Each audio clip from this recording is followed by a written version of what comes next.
Okay, I just want to make one quick announcement. Today's coffee hour is sponsored by Pastoral Care Committee, and October is Pastoral Care Month.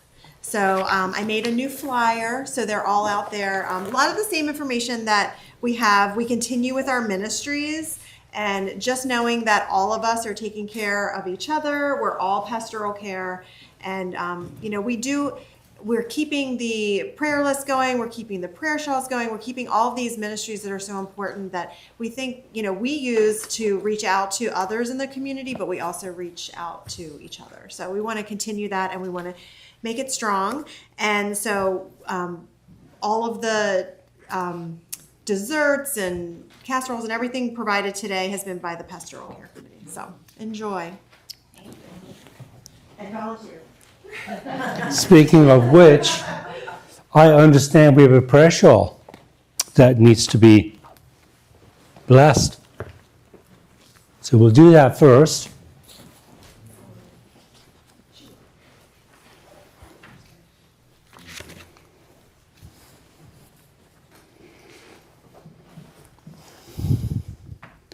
May God's grace and blessing be upon this prayer shawl, warming, comforting, enfolding, embracing.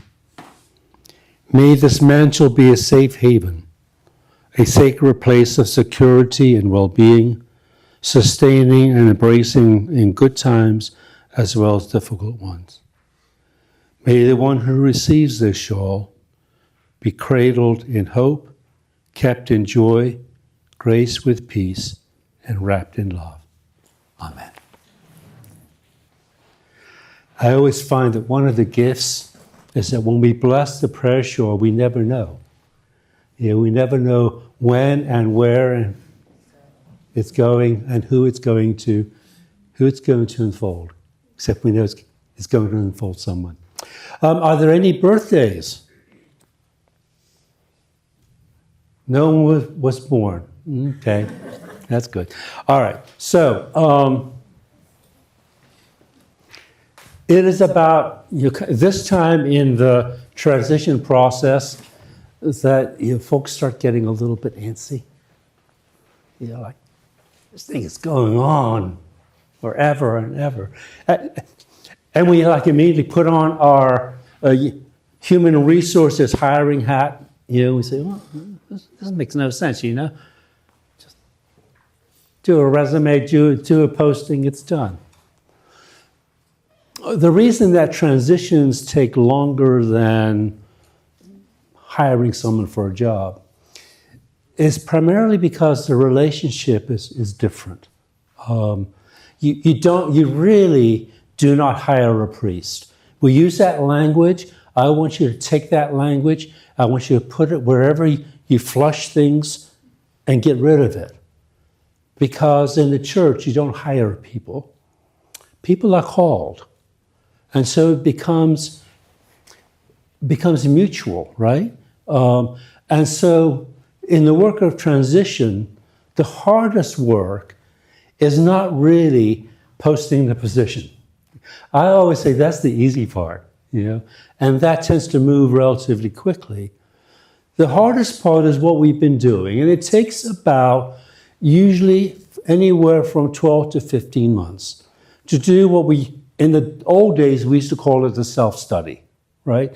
It's that season of discernment where you try to go as deeply as possible and try as hard as possible to describe and define who you are. So, in your bulletin, now I guess this was sent out. It's in my printed bulletin, but it's not in yours. We have now done what I consider to be the crucial work, and at least in the way in which I do transition work, I always believe that if we don't do this work and do it well, then the likelihood of us calling the right person is kind of a crapshoot, because basically you're looking for any warm body that could fill a position. when you do this work with integrity and honesty, and you're able to say, well, this is who we are, this is why we are, this is what we're hoping to become, this is how we wish to live together, then you can invite someone to be a partner with you in that work. And that's, in a good transition, that's exactly what we're trying to do. Once we've done the hard work, we now invite someone to come along alongside us, walk with us as we move into the future. So you've done the hardest part of the work, right? You've done the mission, the identity, the vision, the values, the practices. They're all there on the piece of paper. There's one final step. As we sent out this week, I always love to be able to take all of this and encapsulate it in a short motto that captures the essence and soul, right? There's a lot here, and even though we will have it in the bulletin every week, I can pretty much guarantee that after a month, even if I tell you read this and memorize it, after a month, if I gave you a test, you'll get bits and pieces, right? Because it's still a lot. A motto is something that we can all remember. The one that I used in the announcement that went out was the one that actually I came up with for St. John's de Marietta. St. John's is tiny. On a good Sunday, we had 20 people. They're in a small town in Pennsylvania. They've been around since the 1800s. They've been around for a long while. But what captured for me kind of the essence of that place was their motto: small church, big heart. Because that was who they were. Even though they were tiny in numbers, they were compassionate folk, were constantly reaching out to the community in acts of compassion and service. That was perfect for them. So what's the perfect motto for St. George's? Okay? So I'm going to give you 5 minutes. Hopefully you've been thinking about it. Those of you who have sent in your responses, thank you very much. Yes, there is a prize. And no, it isn't a all expense paid trip to St. George's in Berkwin, Palestine. Sorry. That's not in my budget. Okay.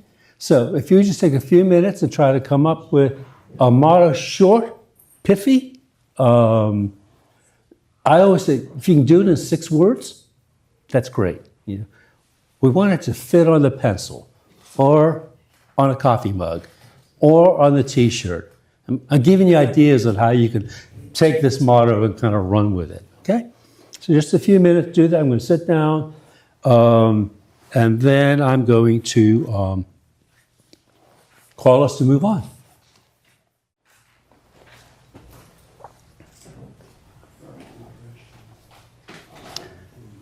When you're done, you can just simply put that in the offering plate. If you need a little bit more time, at the end of the service, just hand it to me. The dream team will then do their magic, and we'll look over all of your entries, and hopefully we'll be able to come up with the winner. Beginning today, I'm going to do an experiment, and that is, I've heard that in the past, you used to do formation during coffee hour, during that time slot. So I'd like to resurrect that so that there is an opportunity for us to learn on a weekly basis. My hope is that it can expand, that it can include, as we move forward, maybe community partners that could come in and share with us something about their ministry so we can learn about what's kind of going on in our community. but at least to kind of get it kicked off, I'm going to take the lead. So this morning, we're going to look at the pillars of a thriving church. I know that's riveting. But pillars are important. So we'll see what you think those pillars are, and then I'll share with you the gospel truth. Let us walk in love as Christ loved us and gave himself for us, an offering and sacrifice to God.